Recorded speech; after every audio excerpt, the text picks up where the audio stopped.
Posisi kiai di kalangan masyarakat tidak hanya sebagai orang yang menguasai dan komitmen dengan keilmuan keislaman disertai ciri karismatiknya. Di sisi lain, kiai sendiri selalu berorientasi pada upaya mensejahterakan umatnya, paling tidak dari sisi pemenuhan kebutuhan spiritualnya. Akhir-akhir ini, kiai seringkali dijadikan bahan perbincangan para pengamat dan masyarakat menyangkut layak tidaknya mereka terjun dalam politik praktis. Di sini ada dua kelompok orang yang setuju dan kelompok orang yang tidak setuju. Kelompok pertama, orang yang menyatakan setuju kiai berpolitik. Alasan pertama, berpolitik bagian dari kehidupan agama. Sumber ajaran agama Islam sendiri memiliki lingkup tidak hanya pada aspek ritual dan bimbingan moral, tetapi juga pada nilai di semua sisi kehidupan, baik dalam ilmu pengetahuan, ekonomi, hukum, sosial maupun persoalan politik. Alasan kedua, dalam kacamata sejarah, bahwa pada zaman kerajaan Islam di Jawa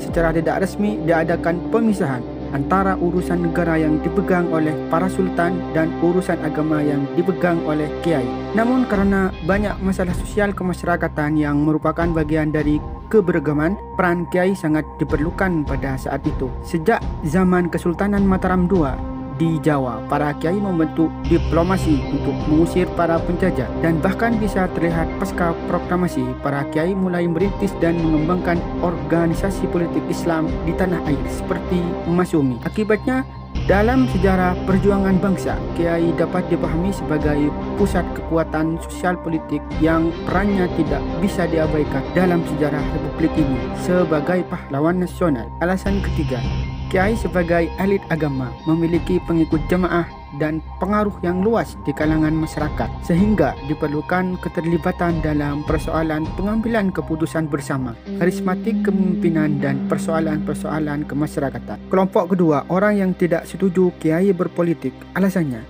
kiai seharusnya berperan saja sebagai pengayom umat, terutama dalam kehidupan beragama, dan karena itu lebih tepat jika dihindarkan diri dengan kegiatan politik. Fenomena peran politik kiai itu ternyata memunculkan polemik yang berkepanjangan.